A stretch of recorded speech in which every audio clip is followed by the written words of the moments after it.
Coulomb का नियम। तो आज हम बात करेंगे कूलाम्स लॉ, कूलाम का नियम इलेक्ट्रोस्टैटिक्स के अंदर।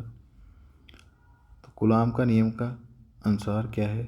इस नियम के अनुसार दो स्थिर बिंदु आवेशों के बीच कार्य करने वाला आकर्षण अथवा प्रतिकर्षण का बल दोनों आवेशों के परिणामों के गुणनफल के समानुपाती तथा उनके बीच की दूरी के वर्ग के व्युत्क्रमानुपाती होता है। कूलाम का जो बल है, यह बल दोनों आवेशों को बीच मिलाने वाली रेखा के अंतरिक्ष कार्य करता है और इसे कूलाम का व्युत्क्रम वर्ग नियम भी कहते हैं। ये तो क्या हो गया, इसका स्टेटमेंट हो गया कि कूलाम का जो नियम है वो इसमें जो बल लगने वाला जो बल है ये F समानुपाती होता है Q1 इंटू Q2 और ये F व्युत्क्रमानुपाती होता है इन दोनों बलों को आवेशों के बीच की दूरी के। ठीक है, तो इसका जो मैथमेटिकल टर्म है वो देखेंगे अपन। तो इसके लिए हमने क्या किया है कि दो आवेश लिए हैं, ये दो आवेश Q1 और Q2 एक दूसरे से r दूरी पर रखे हैं। ये Q1 है और ये Q2 है, दोनों r दूरी पर एक दूसरे के बीच रखे हुए हैं। तो कूलाम नियम के जो कथन है इसके अनुसार क्या है कि F जो है ये समानुपाती होगा Q1 Q2, यानी इन दोनों आवेशों के गुणनफल के समानुपाती होता है और इनके बीच की जो ये दूरी है r, इसके वर्ग के व्युत्क्रमानुपाती होता है। ठीक है, तो F हम डायरेक्ट लिख सकते हैं, F जो होगा समानुपाती होगा Q1 Q2 upon r square के। तो जब इस समानुपाती को हटाएंगे, बराबर का साइन लगाएंगे तो एक नियतांक लगता है जो K है, ये क्या है K। तो F बराबर हो जाएगा K Q1 Q2 upon r square. और निर्वात के लिए, वायु के लिए K का मान जो है वो हमेशा क्या होता है 1। ठीक है, K को बोले एक स्थिरांक है, कांस्टेंट है K, और K का मान माध्यम की प्रकृति पर निर्भर करता है। ये K का मान यदि वायु है तो K का मान 1 होगा, और यदि अदर कोई माध्यम है तो इसके लिए अलग अलग माध्यमों के लिए K का मान अलग अलग होता है। ओके, और अपने पास जब F का मान निकल के आ गया, F equal to K Q1 Q2 upon R square, तो स्थिति फर्स्ट में देखें कि जब कहाँ रखा हुआ है दोनों आवेश निर्वात के अंदर। जब दोनों आवेश जो ये रखे हुए हैं Q1 और Q2 ये कहाँ हैं, निर्वात के अंदर रखे हुए हैं। ठीक है, इस स्थिति में तो K का मान क्या हो जाएगा 1। तो हम लिख सकते हैं F equal to Q1 upon Q2, Q1 into Q2 upon R square. ये आवेश दोनों आपस में क्या हो रहे हैं, गुणा हो रहे हैं।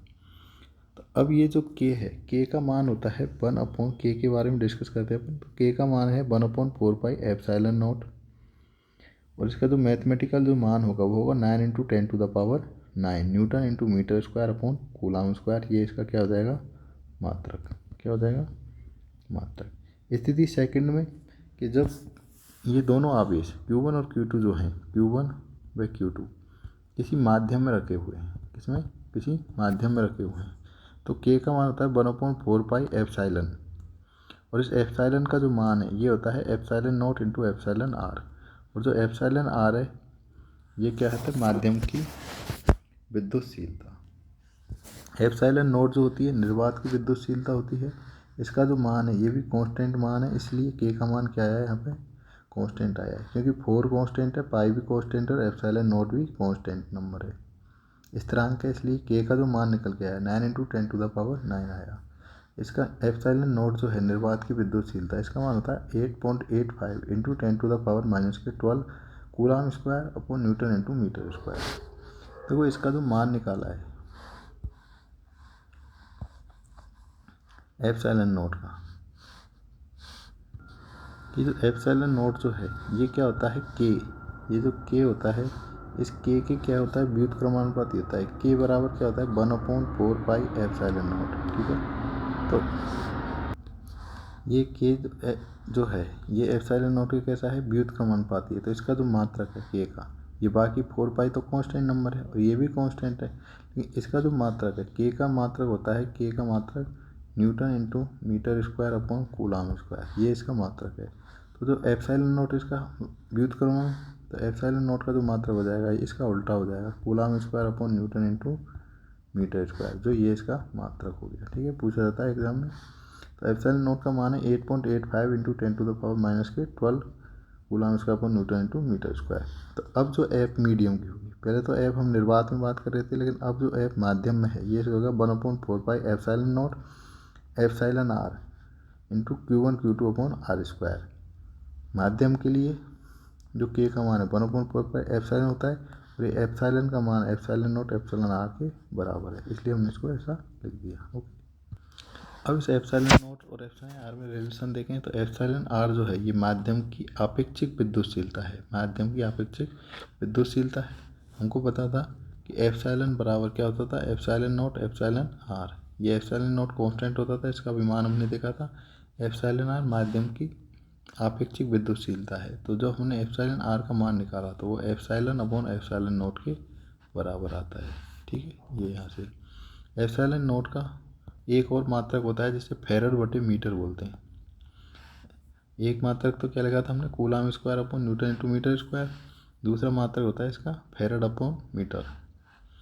अब कूलम के नेक्स्ट है कूलम के नियम का सदिश निरूपण। कूलम के नियम का सदिश निरूपण यानी इस कूलम जो नियम है इसमें आवेश कैसे होते हैं, सदिश रूप में होते हैं। इन सदिश आवेशों को किस तरह पर निरूपित करेंगे, तो इसके लिए हमने देखो अपने तीनों axis X Y Z axis है, यहाँ से एक Q2 आवेश है वेक्टर R2 की दिशा में और R1 की दिशा में Q1 आवेश है। ये Q2 आवेश ये Q1 पर बल लगा रहा है वेक्टर F12 और ये Q1 आवेश Q2 पर बल लगा रहा है F21, यानी 2 पीछे का मतलब है 1 लगा रहा है 2 पर, ऐसे इस पर 2 लगा रहा है 1 पर।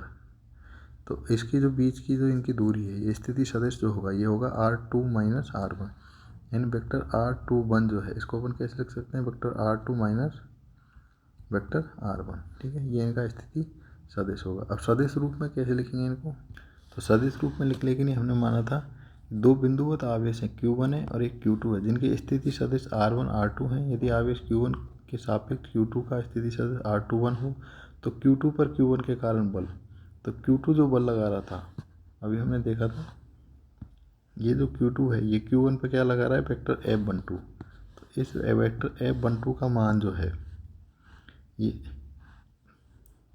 Q2 के कारण Q1 पर है, तो वेक्टर F21 निकाल रहे हैं 1/4 epsilon not Q1 Q2 upon R21 का होल स्क्वायर और यह आ जाएगा R21 का कैप। ठीक है, जब इसको सॉल्व करेंगे अपन R21 को क्या लिख दिया हमने, R2 माइनस R1। इससे पता चला कि इनकी जो डिस्टेंस के बीच की जो स्थिति है वो एक दूसरे के क्या है, विपरीत है, एक दूसरे के क्या है, विपरीत।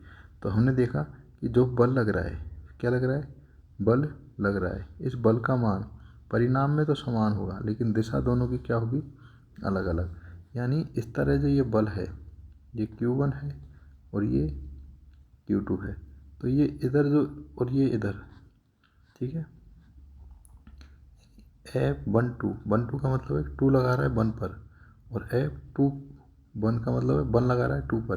तो ये जो बल लग रहा है ये बल दोनों क्या है, परिणाम में तो बराबर है, मतलब इनका परिणाम तो बराबर है लेकिन दिशा अलग अलग है, क्योंकि ये इस दिशा में लगाएगा और ये इस दिशा में, दोनों की दिशा कैसी है, अपोजिट। इसलिए F21 का जो ये रिलेशन आया है यह है वेक्टर F21 इक्वल होगा माइनस वेक्टर F12, अर्थात दोनों आवेशों को परस्पर लगने वाला बल परिणामी बल में समान तथा विपरीत दिशा में कार्य करते हैं। दिशा कैसी होती है, विपरीत, जबकि परिणाम कैसा होता है, दोनों का समान। यही कूलॉम नियम का क्या है, सदिश निरूपण।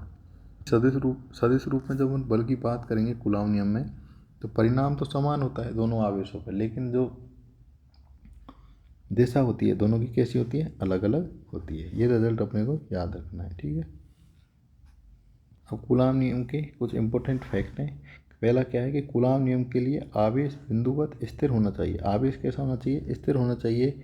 गतिशील आवेश के लिए कूलॉम नियम कार्य नहीं करता, यानी गतिशील आवेशों के मध्य कूलॉम नियम से ज्ञात नहीं किया। गतिशील आवेशों के मध्य जो बल है वो कूलॉम नियम से अपन ज्ञात नहीं कर सकते, क्योंकि गतिशील आवेश विद्युत बल के साथ साथ एक चुंबकीय बल भी क्या करता है, चुंबकीय क्षेत्र भी जनरेट करता है। इसलिए कूलॉम नियम की जब भी बात करें तो आवेश कैसा होना चाहिए, एक तो बिंदुवत होना चाहिए और दूसरा स्थिर होना चाहिए। ठीक है, दूसरा क्या है, ये नियम गति के तृतीय नियम का पालन करता है। गति के कौन से नियम का पालन करता है, ये तीसरे नियम का। नेक्स्ट है, यह नियम केंद्रीय बलों को व्यक्त करता है। जो सेंट्रीफ्यूगल फोर्स हैं, जो केंद्र की ओर बल लगते हैं, उन बलों की बात करता है। ठीक है, जैसे सर्कुलर मोशन में अंदर बल लगता है नीचे की ओर। ठीक है, वो आगे अपन बात करेंगे। तो गति कूलॉम का जो नियम है केंद्रीय बलों को व्यक्त करता है और दूसरा है कि यह गति के तृतीय नियम का पालन करता है और आवेश स्थिर होना चाहिए, बिंदुवत होना चाहिए। नेक्स्ट है, विद्युत बल गुरुत्वीय बल से अधिक प्रबल होता है। यानी जो विद्युत बल जो है ये कूलाम नियम लग रहा है F बराबर K Q1 Q2 upon R square. इसका मान जो है गुरुत्वीय बल जो होता है F equal to G M1 M2 upon R square, ये होता है गुरुत्वीय बल। ये कौन सा है? गुरुत्वीय बल। और ये कौन सा है? विद्युत बल। कौन सा बल है? विद्युत बल। तो इस विद्युत बल का जो मान है ये गुरुत्वीय बल से क्या होता है? अधिक होता है, प्रबल होता है। ठीक है, यह नियम 10 की घात -15 से कुछ किलोमीटर तक लगता है। जो कूलाम का जो नियम है यह 10 की घात -15 मीटर यानी नाभिक की जो त्रिज्या है वहाँ से लेके कुछ किलोमीटर तक ही कार्य करता है। जबकि गुरुत्वीय बल जो होता है, गुरुत्वीय बल क्या है? बहुत लंबी दूरी तक कार्य करता है। लेकिन विद्युत बल जो है प्रबल बल है, ये वस्तुओं को अपनी ओर आकर्षित कर लेता है। जैसे एक उदाहरण देखें अपन, ज़मीन पे एक कागज़ का टुकड़ा पड़ा है, कुछ पड़ा हुआ है, तो ज़मीन के अंदर क्या है? अब जो विद्युत बल से क्या होता है, उसको ऊपर उठाया जा सकता है वस्तु को, जबकि गुरुत्वीय बल क्या करता है? उसको अपनी ओर आकर्षित करने का कार्य करता है केवल। ठीक है, नेक्स्ट क्या है कि एप्सिलॉन आर, जो एप्सिलॉन आर और माध्यम में और निर्वात में जो बीच संबंध है वो क्या होता है? एफ अपॉन एफ एम, अर्थात निर्वात तथा माध्यम में उपस्थित बिंदु आवेशों के बीच लगने वाला स्थिर वैद्युत बलों का अनुपात माध्यम परावैद्युतांक के बराबर होता है। यानी एप्सिलॉन आर का जो मान है वो निर्वात में और माध्यम में लगने वाले बलों के अनुपात के बराबर होता है। जब दो आवेशों के मध्य परावैद्युतांक पूर्ण रूप से भर दिया जाता है तो बल एप्सिलॉन आर गुणांक से घट जाता है। एप्सिलॉन आर जो है यानी दो आवेशों के मध्य परावैद्युतांक माध्यम कोई भी है उसको पूर्ण रूप से क्या कर दें? भर देते हैं, तो बल का जो मान है वो एप्सिलॉन आर गुने से क्या हो जाता है? घट जाता है। ठीक है, यानी माध्यम में जो बल है वो निर्वात में बल से क्या होता है? कम होता है। इस बात का अपने को ध्यान रखना है। और एप्सिलॉन आर को एक चीज़ और बोला जाता है विशिष्ट प्रेरणीय धारिता। एक और नाम है इसका SIC, विशिष्ट प्रेरणीय धारिता। ओके, धारिता को बोलता है कैपिसेंट प्रेरणीय इंडेक्स, विशिष्ट प्रेरणीय धारिता। एप्सिलॉन आर के बारे में और बात करें कि एप्सिलॉन आर क्या है? एक विमाहीन नियतांक है। इसकी कोई भी विमा नहीं होती, डायमेंशन नहीं होती है, विमाहीन नियतांक है। एप्सिलॉन आर का मान मिनिमम होता है, कम से कम 1 होता है वायु के लिए, जबकि चालक पदार्थ जो होते हैं उनके लिए, कंडक्टर के लिए एप्सिलॉन आर का मान इनफाइनाइट होता है। और एप्सिलॉन आर के बाद एक इंटरेस्टिंग बात यह है कि एप्सिलॉन आर का जो मान है हमेशा 1 से अधिक होगा। या तो 1 होगा वायु के लिए कम से कम, या फिर 1 से अधिक होगा, ग्रेटर देन होगा। ये बोल सकते हैं 1 या ग्रेटर देन 1। चालकों के लिए एप्सिलॉन आर का मान क्या होता है? अनंत। इसके बाद नेक्स्ट आता है अध्यारोपण का सिद्धांत। तो अध्यारोपण क्या होता है कि एक साथ यानी 2 या 2 से अधिक आवेशों की उपस्थिति में किसी बिंदु पर परिणामी बल को ज्ञात करने के लिए अध्यारोपण का सिद्धांत काम में लिया जाता है। इसके अनुसार किसी आवेश पर परिणामी बल अन्य आवेशों के द्वारा स्वतंत्र रूप से, मतलब मान के चलो ये आवेश है कोई Q1, इस पर बहुत सारे आवेश Q2 Q3 Q4 Q5, ये सब इस पर क्या लगा रहे? बल। सब क्या लगा रहे? बल। तो इन सभी आवेशों के कारण इस अकेले आवेश पे जो बल लगता है उसको क्या बोला जाता है? अध्यारोपण का सिद्धांत। यानी 2 या 2 से अधिक आवेशों के द्वारा किसी एक स्थिर आवेश पे जो बल लगाया जाता है वो क्या है? अध्यारोपण का सिद्धांत होता है। ये कितना बल लगता है, कैसे होता है, वो डिस्कस करेंगे नेक्स्ट वीडियो के अंदर। तब तक के लिए थैंक यू। जय हिंद, जय भारत।